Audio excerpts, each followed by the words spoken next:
video will show you how to save and share your projects. Of course, you'll need to first have a project before you can save it.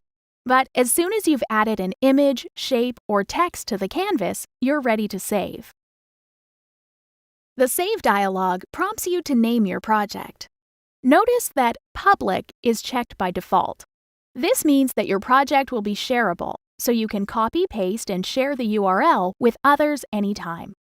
If you don't see this option, that likely means your project includes your own images and designs, so sharing won't apply in that case.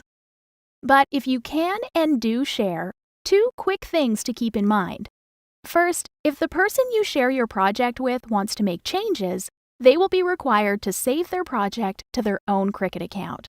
That way, your project remains protected and exactly as you designed it.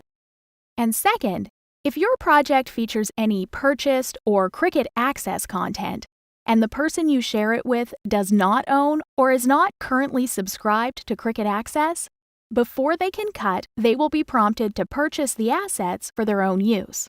That's it. So keep sharing your Cricut creativity. The world will be brighter for it.